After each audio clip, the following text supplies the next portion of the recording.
Hello everyone, welcome to this video series on Java Lab. So today we are going to see a demo on exception handling. Okay, so before going to see the demo, like and share the video and also subscribe to my channel for notifications on the videos. Right, now let's see the demo. So, okay, so here is the JDoodle Java compiler. Now let's create a class, public class, and the class name I am giving is exception demo. Okay, and let's declare the main method, public static void main and string array. Okay, now for reading input I need scanner, so I am importing java.util.scanner. So let's create the scanner object, scanner input equal to new scanner system dot in. Okay, now first value int a equal to input dot next int. Okay, int b equal to input dot next int. Now what I will do is mm, so I will say int result equal to a by b. Okay, now I will print the result using system dot out dot println result. Okay, very small program and simple program. So let's see what happens when we run this program. So before running the program, I am giving the inputs 5, 5, two values. Okay, now is there any chance of exception to come in this program? Any divide by 0 will come? No. Why? Because both the values are same and the result will be 1. Okay, so the second operand, so the second input is not 0, so this program will be fine. So let's execute and see. Okay, so okay, there is a spelling mistake. So this is a syntax error, right? So I didn't write the class name as system. Now it's okay. Now let's execute. Right, now we got the result as 1. So in this program there was no exception or any runtime error is not there. Now let's change the second input to 0 and see what happens when I execute this Java program. So you have already seen the C program, right? C didn't give us any message. Now let's see whether Java gives any message or not. Execute. Now Java is saying there is an exception, and the message in the exception is divide by 0. Okay, and it is saying java dot lang dot arithmetic exception. Okay, and it is also giving the line at which the exception is coming. It's saying line number 9. So what is that line number 9? So this is line number 9. So the exception is coming at this line, right? Okay, so this is the message of the exception, and this is the exception class. So the exception class is arithmetic exception, which is stored in the package java.lang. Okay, java.lang is the package name. Inside this package, a class is arithmetic exception. Right, now this message is not that much useful, right? So as a Java programmer, you might understand this, but normal users can't understand this message. It is very cryptic or complex. Okay, so how to make this simple means we can use exception handling. So in exception handling, we have to use try and catch. Okay, so let's write try block here and move this line inside try.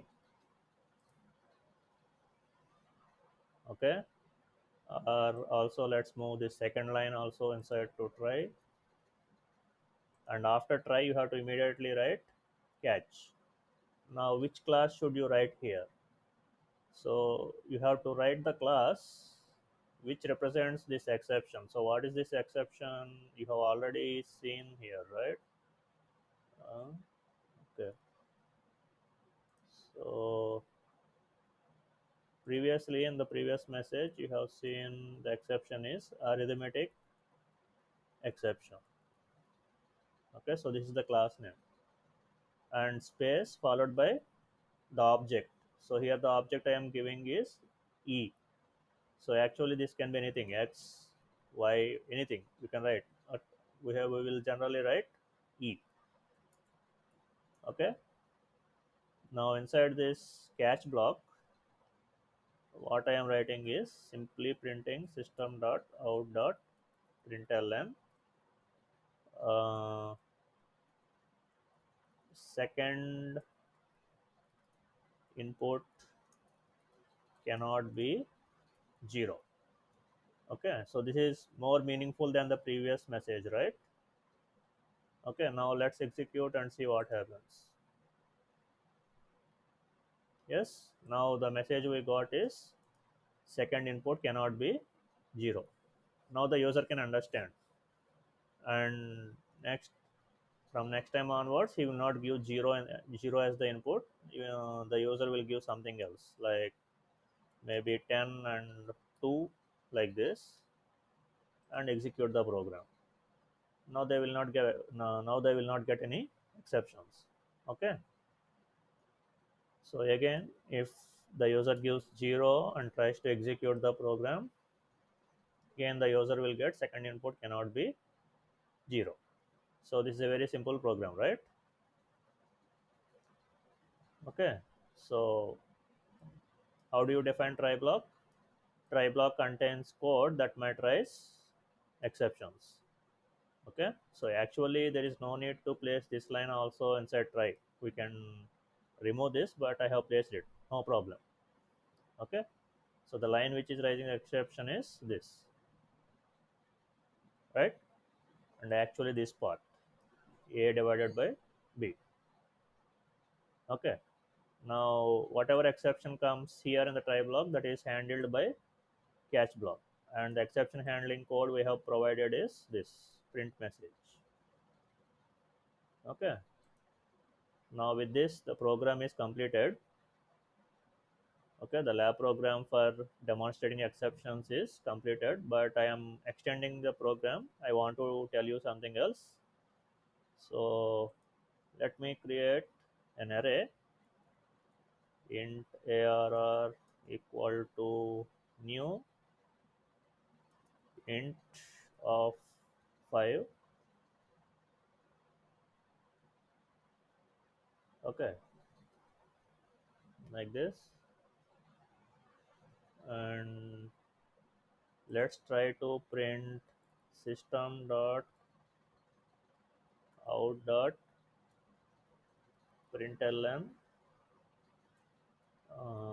a of 7. Okay, so how many elements are there in the array? 5 elements, but I am trying to print seventh element, right, which is not there. So let's see what happens. Execute. Okay, so right, I think there is a syntax error here. Hmm, okay, let's execute.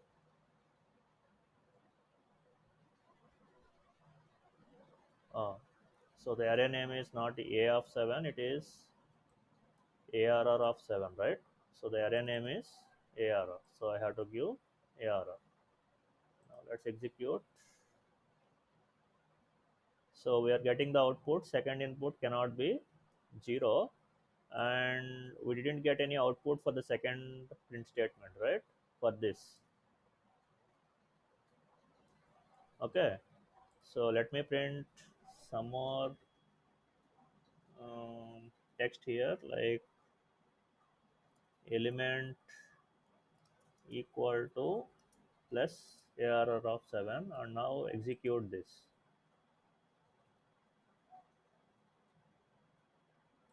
Okay, so it is not even of a wait. So what is happening is, so from this line, okay, whenever this line is executed, exception is coming, and from here it is going to catch block, and it is quitting the program. So it is not coming back to these two lines. These two lines are not executing. So what we should do is, let's give correct input 10 5. Now let's execute and see what is happening. Yeah, now for the first print statement we got 2. This is the result of 10 divided by 5. And for the second print statement we got an exception. Okay, so the exception name is array index out of bounds exception. So I am copying this text, array index out of bounds exception. So see what is the message it is saying: index 7 out of bounds for length 5. So it is indirectly saying that you are accessing an element in the array which is not there. Okay, now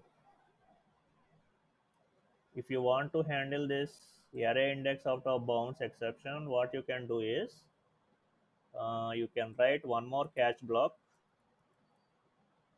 and you write the exception class name array index out of bounds exception, exception object, and inside this you write a print statement. Okay, and let's print invalid array. Okay, array element reference. Okay, semicolon, right? So you can see here, so there is one try block followed by two catch blocks.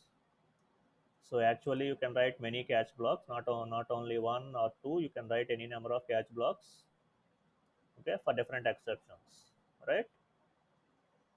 Okay, now let's execute and see what output will we get.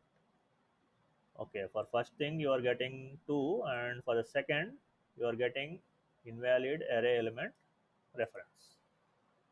Okay, so this is how you can use exception handling in Java. Okay, I hope the demonstration is clear. Okay, so that's it for this video. Thank you.